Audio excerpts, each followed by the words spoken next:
Radio J. Radio J, le grand entretien. Radio J. Radio J, le grand entretien, l'émission spéciale aujourd'hui sur le procès Copernic, le procès de l'attentat de la synagogue de la rue Copernic. C'était le 3 octobre 1981 et on pourrait titrer notre émission une affaire qui n'est pas encore terminée. On va parler bien sûr de ce procès qui revêt une importance fondamentale au plan de notre ligne éditoriale, comme on dit sur Radio J, car c'est un procès qu'on l'attendait depuis 43 ans. On n'imaginait pas qu'il arriverait un jour devant la justice. C'était arrivé avec la condamnation du principal accusé, le Libano-Canadien Hassan Diab. On va en parler justement avec des protagonistes de ce procès, puisqu'ils ont été derrière la barre en tant qu'avocats des parties civiles. Nous serons également en ligne avec une des témoins, on peut dire survivante aussi, de cet attentat, Louisa Hadjadj. Je vais présenter tout de suite nos invités. Vous les connaissez pour la plupart. On est très heureux de les recevoir. D'abord, maître Muriel Wanknin-Melki. Bonjour Muriel. Bonjour Michel. Merci d'être avec nous. Maître Antoine Casubolo, bienvenue. Casubolo Ferro. Ferro, je rajoute. Casubolo, Ferro. Merci. Et vous, c'est une première sur Radio J. Ça peut paraître étonnant, mais oui. Que la première, parce que... Évidemment, ce n'est que la première pour l'instant. Maître Oudi Bloch, merci d'être avec nous. Bonjour Michel. Et ravi de vous retrouver. On s'est fréquenté, si l'on peut dire, ces 3 dernières semaines au long de ce procès en cour d'assises, devant la cour d'assises antiterroriste. On va peut-être expliquer d'ailleurs ce que ça veut dire pour nos auditeurs. Un procès qu'on attendait depuis tellement longtemps. Le verdict est tombé. Alors évidemment, ma première question sera évidente. Coupable, c'est Hassan Diab, coupable d'avoir posé cette moto, cette Suzuki avec la bombe qui a provoqué la mort de 4 personnes et de plusieurs dizaines de blessés. D'abord, c'est pour vous un résultat intéressant de ce procès. On va commencer peut-être par maître Wanknin. Alors un résultat intéressant, oui, à minima. C'est un résultat parfait à mon sens. On ne pouvait pas attendre mieux et plus de cette audience et de ce verdict. 43 ans, c'est long. Évidemment, on pourra peut-être dans le cours de l'émission revenir sur les raisons de cette longueur assez exceptionnelle, mais le verdict était à la hauteur de cette attente, puisque c'est un verdict qui est à la fois particulièrement bien motivé par un président de cour d'assises qui, après avoir mené les débats de manière impeccable pendant 3 semaines, a tenu à motiver sa décision. Et puis la sanction qui est tombée est une sanction qui est la sanction la plus ferme dont dispose notre code de procédure pénale et notre code pénal. Et on ne pouvait pas attendre plus, on ne pouvait pas attendre mieux de ce verdict-là. Oui, donc à minima un verdict intéressant. Michel. Voilà, intéressant et on peut dire même historique, maître Bloch. Absolument, historique, et d'autant plus historique, d'une part parce que cette procédure, comme vous l'avez rappelé, a duré 43 ans, et nous reviendrons sur les raisons de cette longueur, mais historique aussi, puisque cette procédure avait montré des éléments troublants pour juger de la culpabilité de Hassan Diab, des éléments aussi à décharge qui n'avaient échappé à personne, mais des avocats généraux extrêmement pugnaces, extrêmement fermes, extrêmement solides, qui ont réussi, avec l'aide, nous l'espérons, des plaidoiries des parties civiles, à emporter la conviction de la cour d'assises spécialement composée. Donc nous sommes ravis. Et c'est historique. 43 ans après les faits, les terroristes sauront qu'ils ne peuvent pas se cacher ni derrière la longueur des procédures, ni derrière la distance qui les sépare de la cour d'assises. Et c'est une page d'histoire importante qui vient d'être marquée 43 ans après. On va revenir tout à l'heure sur les fonds baptismaux de cette affaire, sur l'enquête tout à fait rocambolesque et étonnante de cette affaire qui marqua grandement la fin des années 70, les débuts des années 80. Maître Antoine Casubolo, vous avez été dans une autre vie journaliste aussi documentariste. Vous avez fait des films, notamment une douzaine de films sur la Shoah. Ouais. Ce n'est pas rien. Ça, c'est ce qu'on a appelé le procès du premier attentat connu antisémite de l'après-guerre. Et vous n'avez pas le sentiment qu'on aurait dû peut-être plus en parler encore aujourd'hui ? En fait, ce qui m'a étonné déjà quand j'ai J'ai regardé pour préparer ma plaidoirie, j'ai découvert des choses dont personne n'avait parlé sur 42 ans et demi, presque 43 ans. D'abord, l'attentat qui a fait exploser la verrière de la rue Copernic le 3 octobre 80 n'était pas le premier attentat, mais le deuxième attentat parce que la synagogue de la rue Copernic, comme 5 autres synagogues, avait été aussi victime d'un attentat en 1941, le 3 octobre. Oui, c'est ce que vous avez rappelé dans votre plaidoirie. Premièrement.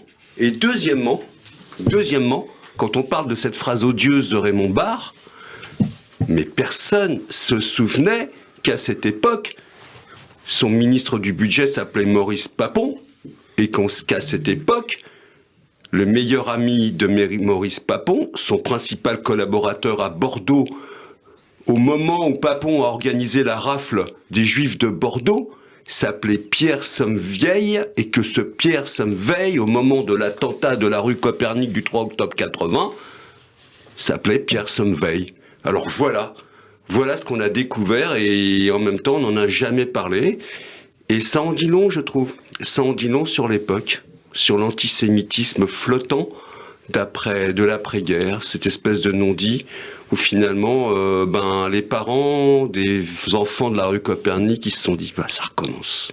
Voilà. Ouais, ça recommence. Alors, on va revenir de toute façon sur cette histoire. C'est intéressant ce que vous avez rappelé. Et oui, la synagogue Copernic avait déjà été visée durant la guerre. Alors peut-être pas d'ailleurs par les nazis. Hein, non, alors 3 octobre 41, on identifie très bien qui a commis cet attentat. C'est les cagoulards, donc l'extrême droite, de l'oncle. On identifie 10 personnes.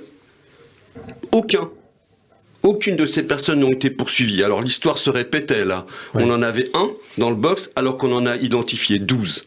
Ouais.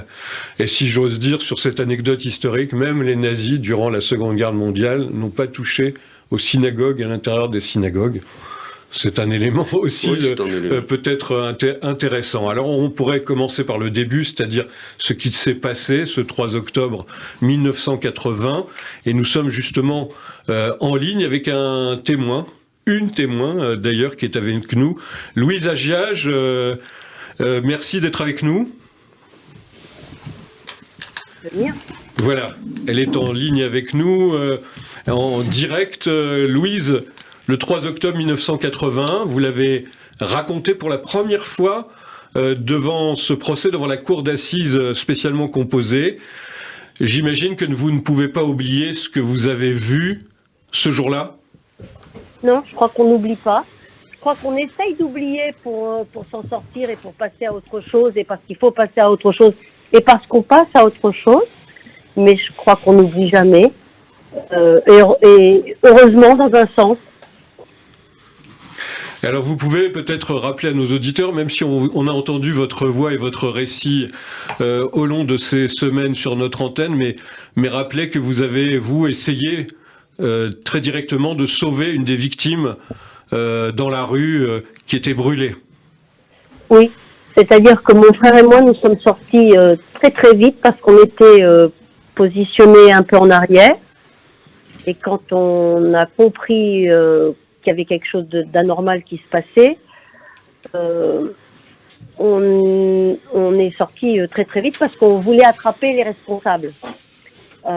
Et là, c'était le chaos. Et effectivement, moi, je me suis dirigée vers cette personne qui était dans la rue, sur sa moto, et qui avait à la place de ses jambes des torches. Et mon frère, lui, s'est dirigé vers la voiture qui était de l'autre côté de la rue et qui était en feu. Et j'ai essayé, j'ai plus ou moins éteint les torches, les jambes de ce monsieur avec mon sac, en tapant sur ses jambes. Et quand je l'ai pris, quand j'ai pris sa tête vers moi, j'ai vu qu'il râlait. Et puis après plus rien, voilà. Mais je crois qu'on n'essaye pas de sauver, on essaye simplement de faire ce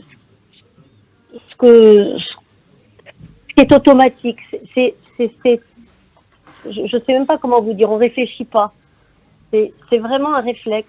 on va vers quelqu'un qui est en train qui est mal en point, qui est en train de souffrir, et on essaye d'arrêter ses souffrances, quoi. Voilà. Oui, c'est un témoignage qui a beaucoup frappé à la cour d'assises spécialement composée contre le terrorisme, Louise Hadjiadj. Et je crois que, en fait, vous allez peut-être me confirmer que vous aviez attendu presque 43 ans pour en parler, y compris à votre propre famille. Oui, parce que je n'en parlais jamais. Tant que j'étais étudiante. Je n'en ai parlé qu'à quelques étrangers lorsqu'il y a eu des attentats en France et que j'habitais à cette époque un peu à l'étranger, et les gens me disaient il y a des attentats en France, c'est pas le premier. Et si on parlait de Copernic, je disais j'y étais. Voilà. En gros, c'était ça. Et à mon frère, non, on s'en est jamais reparlé. Jamais. Je pense que c'est de la self-défense, c'est se protéger. Quelque part, c'est se protéger, ne pas rappeler à l'autre des moments difficiles. Voilà, c'est de pas se rappeler soi-même. Alors peut-être rappeler aussi à ceux qui nous écoutent, les plus jeunes d'entre eux, qu'à l'époque, c'était maintenant il y a 43 ans, il n'y avait pas des cellules psychologiques pour les victimes ou les traumatisés. Il y avait très peu finalement d'aide à ceux qui avaient vécu comme vous ces attentats extrêmement durs et meurtriers. Hein. Oui, non, il n'y avait rien. Il n'y avait rien. Alors, il y avait des personnes... je crois qu'on a tous été touchés. Ça, c'est certain. On a tous eu des séquelles. Moi, c'était des séquelles, j'allais dire, psychologiques et physiques, mais mes séquelles psychologiques, c'était surtout physique. C'est que les feux d'artifice, j'étais physiquement malade, la chair de poule, je tremblais, je pouvais pas entendre de feux d'artifice. Mais psychologiquement, à la limite, ça m'a donné un coup de pied aux fesses. J'avais envie de vivre. Ce genre d'événement me donne envie, ce genre de difficulté, ce genre d'événement tragique me donne envie de vivre. Ça me donne un petit coup de pied, un gros coup de pied aux fesses. Voilà. Pour certains, ça n'a pas été le cas. Je dois dire que ça les a mis dans une déprime terrible. Oui, c'est vrai que vous avez donné, notamment dans votre témoignage à la barre, l'idée de quelque chose de vital, où vous repreniez justement l'idée que vous aviez survécu et qu'il fallait maintenant non pas survivre, mais vivre aussi. Vous restez avec nous, Louise Hadjiadj. Je rappelle que nous sommes dans cette émission spéciale, et c'est important, sur Radio J, spécial procès Copernic. On n'imaginait jamais arriver à ce jour de cet attentat. Peut-être un commentaire tout de suite, vous qui êtes les trois ici, je rappelle Maître Muriel Waknin-Melki, Maître Antoine Casibolo et Maître Oudi Bloch, vous êtes des avocats des parties civiles. Rappelons ce que ça veut dire, les parties civiles dans des procès de ce type. Tout simplement, c'est porter la parole en fait des victimes. Quand vous êtes victime d'une infraction, quand vous êtes victime d'un délit, d'un crime, et là en l'occurrence d'un attentat, vous avez la possibilité d'ester en justice, de faire porter votre parole ou de venir vous-même parler devant la cour d'assises. À l'époque, en 1980, le droit ne prévoyait pas cette possibilité pour les personnes qui n'étaient pas blessées physiquement, en fait. Donc le statut de victime n'était pas encore celui d'aujourd'hui. Et il y avait pas, non seulement il n'y avait pas cette possibilité d'aller devant la justice pour faire reconnaître son préjudice moral et les souffrances endurées, mais il n'y avait pas non plus, comme vous l'avez rappelé tout à l'heure, la possibilité de se faire accompagner psychologiquement. Ça n'existait pas. Et d'ailleurs, nombre des personnes que nous avons assistées, dont Madame Hadjiadj, au cours du procès, ont expliqué qu'au moment où les faits s'étaient produits, on leur a dit tout simplement de dégager de la scène de crime. Donc c'était ça, c'était l'état d'esprit de l'époque. On leur a dit de circuler, de rentrer chez elles, et le mot avait été fort, et certaines d'entre elles l'ont rappelé à la barre. On leur a demandé tout simplement de dégager. Alors on leur a dit de partir physiquement des lieux, et puis après, malheureusement, jusqu'à ce procès, la majeure partie d'entre elles n'ont pas été invitées à participer à la procédure. Et même lorsque le droit l'a permis, aucun magistrat instructeur dans cette affaire n'a à un moment donné, eu l'idée ou jugé utile de rechercher les fidèles de la synagogue pour les entendre. C'est-à-dire qu'on aurait pu faire un appel à témoins ? On aurait pu, tout à fait, à un moment donné, dans les actes d'investigation que le magistrat a la possibilité d'ordonner, essayer de récupérer une liste de personnes, un petit peu à l'instar de ce que nous avons fait, nous, les avocats, dans ce dossier. À un moment donné, le président d'assises, la greffière, les avocats généraux se sont émus qu'il n'y avait finalement aucun fidèle de la synagogue ou si peu présent à l'audience. Et nous avons pris, nous, la liberté de faire passer un message par le biais de l'association de la synagogue de la rue Copernic pour indiquer qu'il était possible encore de se constituer partie civile. C'était possible jusqu'à ce que l'avocat général prenne ses réquisitions. Donc il y avait encore cette possibilité de les entendre. Et le président d'audience a fait de la place pour que ces personnes soient entendues. Et elles ont eu leur temps de parole. Elles ont eu la possibilité de s'exprimer à la barre. Et c'est ainsi que Mme Agiage et d'autres personnes ont pu venir expliquer ce qu'elles avaient vu déjà. Premièrement, vous imaginez à quel point le témoignage de Mme Agiage était capital, et puis expliquer aussi ce qu'avait été leur parcours de vie après. Mme Agiage, elle a remonté la pente très vite, très vite, elle vous l'a expliqué, ça lui a donné une espèce de coup de fouet. Ce n'a pas été le cas de certaines autres personnes qui étaient présentes là, et dont on a vu l'impact terrible que cet attentat avait eu sur leur vie après. Ce qu'on appelle les parties civiles, les victimes, Audi Bloch, en vérité, si on explique ça à nos auditeurs, les parties civiles, vous n'êtes pas, vous, dans l'accusation. Vous êtes là pour défendre les victimes, c'est ça, il faut peut-être le redire. Même si vous avez des convictions personnelles et au bout d'un moment, vous allez, les uns et les autres, d'une certaine manière, prendre position, mais à la base, votre travail, là, c'est pas le travail habituel d'un avocat. Absolument. De façon générale, l'avocat des parties civiles n'est pas un supplétif de l'accusation, c'est-à-dire du parquet, ou du parquet général devant une cour d'assises. L'avocat des parties civiles porte la voix de ses clients, parties civiles, des victimes, pour expliquer ce qu'elles ont vécu, comment elles l'ont vécu, et faire valoir les préjudices qu'elles ont subis et demander la réparation de ce préjudice. Néanmoins, il nous arrive, nous, avocats des parties civiles, en tout cas en ce qui concerne Muriel et moi, de plaider régulièrement sur un terrain qui n'est pas tout à fait le nôtre, qui est celui aussi du parquet et du parquet général, pour le seconder, pour participer à la conviction de soit des juges du tribunal correctionnel, soit des juges, présidents et conseillers des cours d'assises, pour remporter leur conviction sur la culpabilité. L'avocat des parties civiles, normalement, parce que ce n'est pas son rôle, ne plaide pas sur la peine. Ça, c'est le rôle de l'accusation, des avocats généraux ou du parquet. Mais il nous arrive dans certains dossiers de le faire néanmoins, parce que il nous est arrivé, pas sur ce dossier-là, pour lequel les avocats généraux, encore une fois, ont été extrêmement solides, et il n'a rien à dire dessus. Mais dans certains dossiers de lutte contre l'antisémitisme, nous plaidons la peine, c'est-à-dire la peine qui devra être requise par le parquet et prononcée par le tribunal, par les juges du siège, parce que il arrive que nos attentes ne soient pas au rendez-vous de la décision, ou de la décision pas au rendez-vous de nos attentes. Et c'est pour ça qu'il nous arrive de le faire. Ouais, parce que si je dis que vous êtes, c'est pas péjoratif, des avocats militants, puisque en effet vous représentez, Muriel Waknin, vous êtes présidente de l'OJE, l'Organisation Juive Européenne, avec Audi Bloch qui est votre, on peut dire quoi, ami, associé, mon binôme, mon associé, mon ami, mon vice-président, mon premier vice-président, oui. C'est une association donc militante au bon sens du terme, qui se bat contre les phénomènes d'antisémitisme. C'est sûr que dans un procès comme celui-là, Antoine Casubolo-Ferro, vous qui avez beaucoup travaillé sur ces questions d'antisémitisme, c'était vraiment le procès sur lequel il fallait être ? Évidemment, c'était le procès sur lequel il fallait être. Mais je voudrais revenir sur la spécificité des parties civiles en tant qu'avocat de l'Association française des victimes du terrorisme. Exactement. C'est très important parce que, pour compléter ce qu'ont dit mes confrères, c'est que nécessairement, en cas de crime, c'est le parquet, l'avocat général, qui vient porter l'accusation parce qu'il défend le peuple, il défend la nation, il nous défend tous.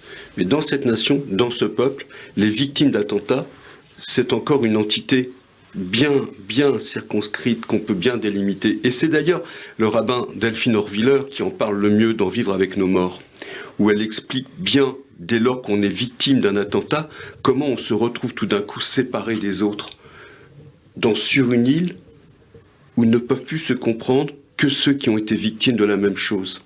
Donc ils ont un intérêt particulier, les victimes d'attentats, que l'Association française des victimes du terrorisme, créée par des victimes, accueille pour accueillir malheureusement les autres, qui vont rejoindre cette famille que personne ne choisit, les victimes d'attentats. Donc ça, c'est aussi mon rôle, ou notre rôle à nous, partie civile, de porter cela. Moi, la FVT, mais eux aussi, leurs associations, ou pas d'associations, mais on se comprend, parce qu'on défend ces victimes particulières. Et quant à l'antisémitisme, je l'ai croisé pratiquement dans tous les procès, puisque j'étais à Charlie Hebdo. Oui. Qui dit Charlie Hebdo dit Hyper cachère. Hyper cachère. Oui. Voilà. J'ai défendu Michel Catalano dans le procès Charlie Hebdo et de l'hyper cachère. Michel, à un moment, il est l'otage des Kouachi. Et il demande s'il est juif. Il y en a un qui dit « Mais vous êtes juif ?» Et il répond, vraiment cette phrase que je trouve sublime, il répond « Je suis français d'origine italienne ». Il dit pas « Non !» Ouais, Je suis français d'origine italienne. Mais c'est ça la France. C'est ça être injuste aussi. Hein, voilà, c'est... Injuste avec un J majuscule. Avec un J majuscule, c'est de dire « T'as Kalachnikov, je m'en fous, je suis... » à ce moment-là où je risque ma vie, je ne cède pas sur l'essentiel. Ouais. Donc voilà. C'est bien de dire c'est ça la France. Enfin, oui, c'est bien. Hélas, ce n'est pas seulement ça la France. On va en reparler dans quelques instants. Je vous rappelle que nous sommes sur Radio J. C'est une émission spéciale à laquelle nous accordons une très grande importance sur ce procès, ce verdict, procès l'attentat de la rue Copernic, de la synagogue de la rue Copernic, plus exactement. Alors, il y a eu cette décision de justice, et on va essayer d'en comprendre avec vous, qui êtes avec nous aujourd'hui. Je rappelle nos invités, Maître Muriel Waknin-Melki, Antoine Casubolo et Audi Bloch, avocats aussi des parties civiles. Nous sommes toujours en ligne avec l'un des témoins et survivants de l'attentat, Louisa Hadjadj. On va revenir sur finalement l'essentiel, c'est-à-dire qu'il y a eu la culpabilité qui a été reconnue pour Hassan Diab. Est-ce que vous pouvez peut-être pour nos auditeurs rappeler, mais pour quelle raison, alors je ne sais pas ce qu'il veut le dire, mais pour quelle raison Hassan Diab, 43 ans après les faits, s'est retrouvé sur le banc des accusés? Qu'est-ce qui s'est passé selon vous? Quel a été le déclencheur qui a amené, au bout de 43 ans, on y reviendra, d'un point de vue juridique, là on va dire. Alors, parce qu'il n'y était pas. Oui, parce que physiquement il n'y était pas sur le banc des accusés. Absolument. Il avait choisi de ne pas venir à son procès. Bon, ce qui s'est passé, pour faire court, parce que cette très longue procédure de 43 ans nécessiterait beaucoup d'explications. Mais il y a eu l'attentat le 3 octobre 1980. Une enquête qui s'est ramassée en réalité tout d'abord sur 2 ans, avec des premières informations qui sont arrivées de la police criminelle allemande, du BKA, qui a donné la piste palestinienne, puisque le tout départ, la piste qui avait été privilégiée, c'était la piste de l'extrême droite française. Alors, c'est important de le rappeler historiquement. Et historiquement, c'est pas sorti de nulle part. C'est parce que dans les années 70-80, eh bien, Darquier de Pellepoix s'était réfugié en Espagne. Donc vous savez qui c'est, Darquier de Pellepoix, c'était le commissaire aux questions juives pendant la Seconde Guerre mondiale. Il avait déclaré en novembre 78 dans l'Express que à Auschwitz on avait gazé que des poux. Le Monde en décembre 78 avait publié un article de Faurisson, le négationniste, avec d'autres articles pour contester. Mais néanmoins, il y avait comme ça l'antisémitisme n'était pas étouffé, il était bien vivant. Entre 75 et 1980, il y a une centaine de synagogues et plus de 20 cimetières juifs qui ont été profanés. Et pour l'année 1980 seulement, plus de 235 incidents antisémites, agressions physiques, tags contre des synagogues. Voilà, c'est important de le rappeler. L'extrême droite. Donc, parce que c'est vrai qu'il y a eu ce phénomène de l'antisémitisme, on peut dire récent, des débuts des années 2000, hélas, qui perdure jusqu'à nos jours. Mais cet arrière-plan historique, il faut se rappeler. Alors, je ne sais pas, j'imagine que vous étiez né, vous étiez encore enfant. Oui, je confirme, j'étais né. Mais c'est vrai que ça a été pour beaucoup, on peut se rappeler, pour beaucoup. Pas depuis longtemps. Mais j'étais né quand même. Oui, pas depuis j'étais né longtemps. quand même, mais c'est vrai qu'à cette période-là, on était quand même assez focus sur l'antisémitisme d'extrême droite. Oui, c'est ça, les néo-nazis. Les néo-nazis, il y avait une résurgence de ces mouvements, on le sentait. Et d'ailleurs, Louise Agiage, quand elle quitte la synagogue avec son frère, elle a 19 ans, son frère en a 21, elle s'en va parce il pense que c'est une attaque du GUD. C'est ça. Oui. Et donc ils se disent, les salauds, on va aller leur courir après. Elle confirme. Oui, je me souviens, elle me l'a expliqué quand on a échangé à la cour. Et elle est convaincue de ça. Elle n'est pas la seule d'en être convaincue. Alors évidemment, quand ils vont sortir, ils vont comprendre que c'est certainement pas les étudiants du GUD qui ont commis ces faits-là. Mais en tout cas, cette piste-là, elle va être très vite écartée. En quelques jours, elle est écartée. En quelques jours, Oudi le rappelait, le PK... Elle est écartée en quelques jours, mais Oudi vient de le dire, il y avait quand même peut-être des possibilités. On ne peut pas considérer que... Parce que c'est ce qui s'est dit à l'époque, ce qui est dit chez les historiens, c'est que c'était plus facile de dire ce sont des nazis. Il y avait un contexte électoral qui fait que ça servait pas mal d'intérêt de dire que c'était l'extrême droite qui avait fait cet attentat et de laisser dans l'opinion publique la chose s'installer. Mais la réalité, c'est que les enquêteurs qui étaient au cœur du sujet et qui menaient leur enquête, quand ils reçoivent les renseignements en provenance d'Allemagne, qui sont des renseignements tout à fait sérieux, ils reçoivent les vrais renseignements, ceux qui vont mener aujourd'hui à la cour d'assises et qui font que ce verdict a été rendu. Donc c'est bien la piste palestinienne qui est la bonne, c'est bien la première des pistes sérieuses qu'on a au dossier.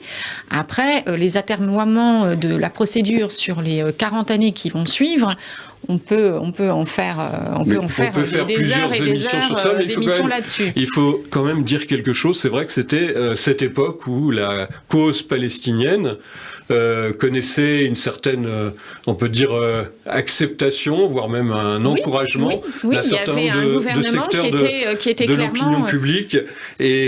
Et c'est vrai qu'il faut quand même dire cela, Antoine Casubolo, vous aussi vous étiez... ce que je disais dans ma question, c'est qu'il y a beaucoup de gens qui sont nés en quelque sorte au militantisme antiraciste, contre l'antisémitisme, par cette affaire, je dis pour nos auditeurs, et c'est aussi historique, Radio J, que vous écoutez en ce moment, est né des fonds baptismaux de cette affaire. Quelques mois plus tard, la nécessité pour un certain nombre de militants juifs, notamment qui avaient déjà combattu pour la libération des juifs du RSS, qui combattaient l'antisémitisme et qui ont dit il manque en France un média libre, indépendant, qui donne ce genre d'informations.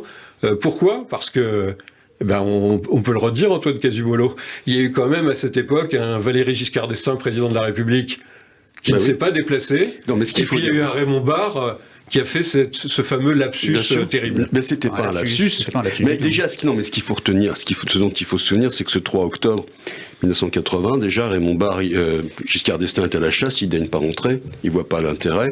Effectivement, il y a Raymond Barre qui parle de ces Français innocents qui ont été blessés alors qu'on visait des Israélites dans la synagogue. Donc, il y avait les Français innocents et les autres. Et Isabelle, cette cliente, la première que j'ai défendue, qui s'est rendue compte à 13 ans en sortant de la synagogue qu'elle n'était pas française et qu'elle n'était pas innocente et qui a traîné ce fardeau et toute sa vie de la dépression. À 13 ans, tu découvres ça. Mais il n'y a pas que cette découverte au militantisme pour les juifs. Il y a dès le lendemain 200 000 personnes qui manifestent. Absolument. Moi j'avais 23 ans, j'y étais. Et j'ai acheté l'eBay qui titrait « Nous sommes tous des juifs français ». Alors, vous avez raison de dire qu'il n'y avait pas... vous avez absolument raison, Antoine Casubolo Ferraud, de rappeler ça. Une manifestation tout à fait extraordinaire avant celle, hélas, pour l'Hypercacher et Charlie Hebdo. Mais les slogans, c'était... halte au fascisme et à l'antisémitisme. Mais ça aussi, il faut revenir, parce que, en fait, ils l'ont pas négligé, cette piste, et elle vient pas comme ça, elle sort pas du chapeau. Il y a tout de suite quelqu'un qui revendique l'attentat. qui disent c'est l'extrême droite, c'est le FAN, Front anti, je sais pas quoi, nationaliste européen. Faisceau nationaliste européen. Avec, il s'appelait Fredriksen, je crois, ou Fredriksen, voilà, son leader. Et je peux vous dire que parallèlement, même si on a eu tout de suite la piste palestinienne par le BKE, que rappelait mon confrère, on a quand même, ça, on voit dans le dossier, on a procédé à des centaines d'auditions. On n'a pas laissé tomber, on est allé jusqu'au fond. C'est vrai, il y a eu énormément de garde à vue. Le président de la Cour d'assises l'a rappelé, dans le cadre du mouvement d'extrême droite. Et puis après, quand est ressurgi des infos là-dessus, ils sont allés rechercher. C'est-à-dire qu'on a vraiment vérifié, parce que oui, ça paraissait le plus évident, cet antisémitisme de l'extrême droite dont la France, on est aussi assez coutumière. Et puis... Oui, juste pour rebondir sur l'antisémitisme d'extrême droite. Août 1980, c'est l'attentat de la gare de Bologne par les fascistes italiens, 85 morts. Et 26 septembre 1980, c'est un attentat à Munich, à la fête de la bière de Munich, 13 morts, et là aussi par les néo-nazis. Donc, en effet, cette piste de l'extrême droite n'est pas sortie de n'était pas farfelue, et les enquêteurs sont allés au bout de la démarche, mais comme ils le font, ils ont raison, pour fermer toutes les portes. Maintenant, parallèlement, il y avait la piste palestinienne. Et cette piste palestinienne, comme je disais tout à l'heure, elle a été ramassée sur 2 ans, 1980-1982, puis 1982 à 1999, le vide total, les abysses, l'enquête n'a pas bougé. Pourquoi l'enquête n'a pas bougé ? Eh bien, parce que en 1999, la DST reçoit des informations, de nouvelles informations, qui, là encore, orientent vers la piste palestinienne. Ils font des demandes d'entraide européenne, et l'Italie envoie la photocopie d'un passeport, celui de Hassan Diab, et c'est là, à ce moment-là, qu'on va s'orienter sur Hassan Diab en tant que tel.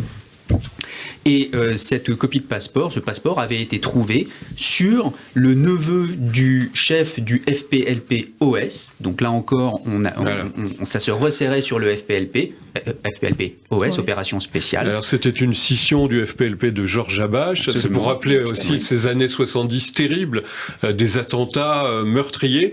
Et c'est là où il faut peut-être mettre l'accent. J'imagine qu'à l'OJE, ça ne vous a pas échappé, ce que ceux qui voulaient libérer le peuple palestinien et combattre les Israéliens ont aussi commis donc des crimes antisémites, c'est-à-dire contre les Juifs. Oui, on avait déjà eu évidemment les affaires de Munich et d'autres, et le détournement de l'avion d'Antébé. Ça, c'est important dans lesquels je rappelle qu'on triait les otages, que les preneurs d'otages avaient trié. C'est-à-dire que la gauche internationaliste triait les Juifs. Trier les Juifs, c'est la réalité. C'est la réalité. Et ça aussi, et c'est aussi en ça que ce procès d'assises était important.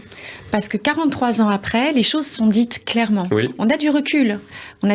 Et puis on a les éléments qui sont là, sous les yeux. Et le président de la Cour d'assises, les avocats généraux, ont détaillé. Chacun de ces points a été détaillé. On a reparlé d'Antébé, on a reparlé des autres attentats, on a reparlé de ce ciblage des personnes parce que juives. Et nous, dans nos plaidoiries, nous l'avons évoqué aussi, ce ciblage parce que juives, au sein de l'attentat, au cœur de l'attentat d'Hyper Cacher, quand on a trié et quand on a demandé la religion des personnes avant de les tuer. Donc ça, cet élément-là, il a été largement évoqué. Et il y a un autre point qui a été évoqué très justement par les avocats généraux dans leurs questions, ça a été l'argent, qui est au cœur aussi de ces attentats. Il faut comprendre aussi qu'il y avait une logique monétaire très forte, un enjeu financier très fort derrière toute cette série d'attentats qui étaient faits soi-disant pour la cause palestinienne et pour le peuple palestinien. Derrière ces attentats-là, il y avait une monnaie d'échange. La personne qui passait commande d'un attentat était prête à verser des sommes d'argent très importantes. Et donc ces flux monétaires aussi renseignent. Et on voit bien que finalement, la cause palestinienne telle qu'elle pouvait être présentée de manière presque romantique dans les années 70, 75, allez, on pousse un petit peu, 78, 79, à partir de 1980, on n'y est plus. On n'y est plus du tout. Il y a non seulement un enjeu financier derrière ces attentats, et puis il y a une cible antisémite très claire. Antoine Casubolo. Non mais pour compléter ce qu'ont dit mes deux confrères, c'est qu'aussi, pourquoi c'était au cœur du procès, c'est qu'on nous a dit que ça pouvait pas être le FPLP. Parce que le FPLP, justement, triait pas. On s'en prenait pas aux Juifs, s'en prenait qu'à Israël. Et là, on a pu démontrer notamment en TB, c'est que d'abord ils ont cherché les Israéliens, mais aussi tous les Juifs. Et ça, c'était important parce qu'au procès et pendant toute l'instruction, on nous a dit, on a essayé de faire croire, ça peut pas être Hassan Diab, parce que quand bien même vous le rattacheriez au FPLP, opération spéciale, OS, eux ne faisaient pas ça, c'était plutôt Abou Nidal. Donc c'était important d'écarter ça et de dire que le FPLP faisait ça. Et on s'aperçoit que cette scission, en fait, elle est commandée par quoi quand Georges Habash dit mais non, on va pas faire ces attentats-là, et qu'il y a Wadi Haddad qui, lui, va faire OS, c'est parce que Wadi Haddad, lui, il récupère des millions d'euros en échange pour cette prise d'otage. Et cette caisse-là fait qu'on a continué les attentats parce qu'on était riches. Mais quand même, je sais pas combien de temps va durer l'émission, mais il faut savoir, c'est qu'il y en a un qui est au Canada condamné. Oui, on va en parler. Et oui, c'est notre dernière partie d'émission, bien évidemment. On pourrait parler de longues heures de cette histoire qui finalement a été le préalable de toute cette, on peut dire, cette affaire rocambolesque, il faut bien le dire. On n'aura pas l'occasion dans cette émission de rappeler tout ce qui s'est passé du point de vue judiciaire, mais l'homme, Hassan Diab, honorable professeur de sociologie à l'université d'Ottawa dans l'Ontario, aujourd'hui donc a été condamné, mais, et c'est ce que je disais d'emblée dans notre émission, franchement, Audibloc, l'affaire n'est pas terminé, ce dossier n'est pas refermé. Alors ce dossier n'est pas refermé. Procéduralement, il va falloir que le mandat d'arrêt international qui a été décerné à l'audience par Monsieur le Président de la Cour d'assises, Monsieur Petitot, soit signifié à Hassan Diab. Et alors ça va passer par la chancellerie, probablement par le ministère des Affaires étrangères. Et puis Hassan Diab, il va falloir mettre la main dessus. Parce que pour faire exécuter ce mandat d'arrêt, soit il y a une nouvelle extradition, parce qu'il y en avait eu une, et Hassan Diab a bénéficié... en 2014. Alors, il a été extradé en 2014. Le premier mandat d'arrêt avait été décerné par le juge Trévidic en 2008. Cela a mis 6 ans avant qu'il soit extradé parce qu'il a fait jouer, M. Diab, toutes les voies de droit, mais il avait bien raison. C'est aussi un pays démocratique comme le Canada qui a ses voies de recours. Donc, il les a toutes fait jouer. Il a été extradé.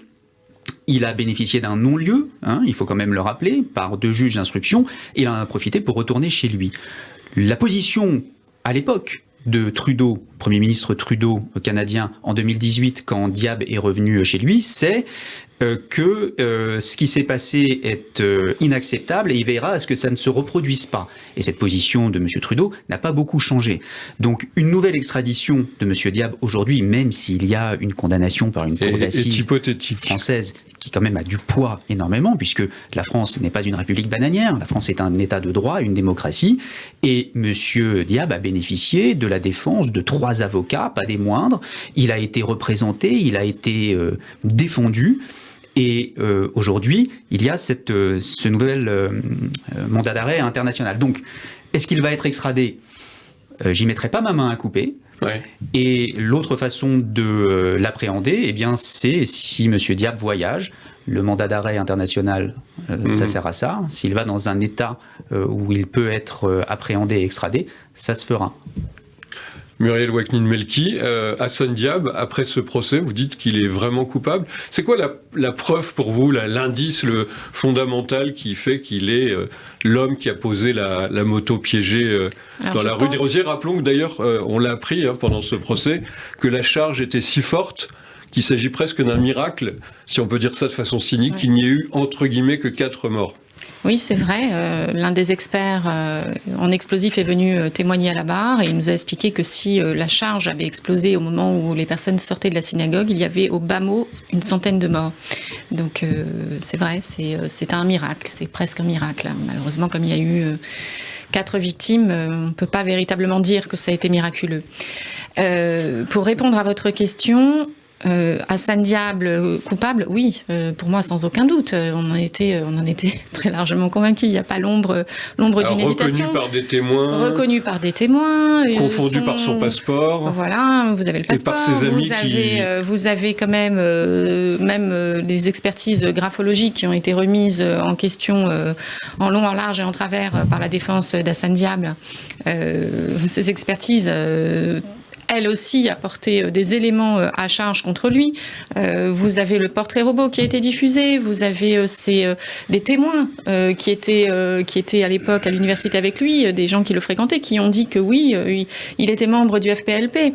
Et donc, tous ces témoignages-là et toutes ces on va dire, ces indices, les uns plus les autres, ont emporté très justement la conviction de la cour d'assises. Alors moi, sur l'extradition, je suis plus optimiste que mon confrère, Oudi Bloch, parce que je considère qu'il y a une priorité actuelle dans notre société, et cette priorité-là, elle est mondiale. Elle ne concerne pas que la France. Il s'agit de lutter contre le terrorisme, et je serais quand même véritablement très étonnée que le Canada se tienne en marge d'une décision qui a été rendue par une cour d'assises à l'issue d'un procès qui est exemplaire et qui a respecté tous les droits de la défense.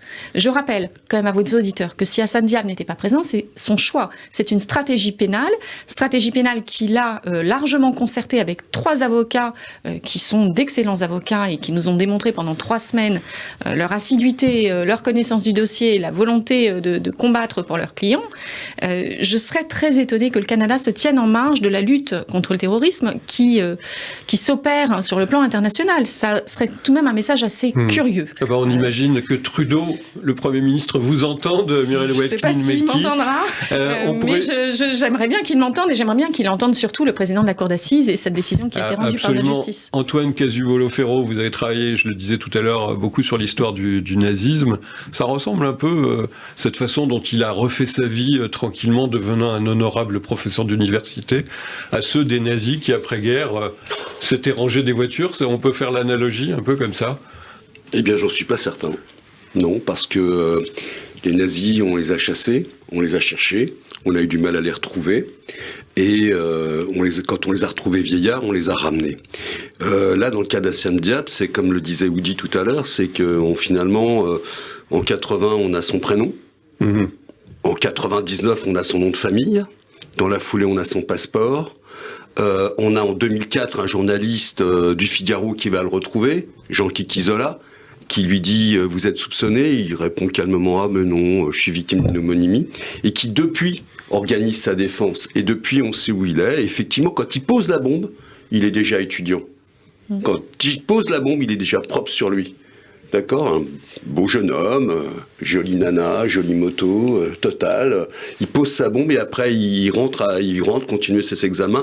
Très certainement, quand ma consoeur parlait du Pintrite, de l'explosif 10 kilos, qui était fait pour tuer tout le monde à la sortie de la synagogue, mais qui heureusement a explosé, qui n'a tué que 4 personnes. Un mois plus tard, il faut se souvenir d'Anvers, de l'attentat. Un an plus tard. Où là, on s'est rendu compte que 10 kilos n'avaient pas suffi, ils ont mis 20 kilos. Et c'était plus une moto, c'était une voiture. Donc il y avait vraiment cette volonté de tuer, et c'est un étudiant qui a mis la bombe, parce que très certainement, ce procès a aussi démontré qu'il a sûrement fabriqué et posé cette bombe à Anvers. Cette affaire n'est pas terminée. Le dernier mot, justement, avec Oudi Bloch et Muriel. Alors, un dernier mot, mais en fait, c'est un avant-dernier mot, parce que je voulais revenir sur un point qu'on n'a pas évoqué, mais c'est important de le dire quand même. Pourquoi ça a pris autant de temps? Pourquoi de 82 à 99, il ne s'est rien passé?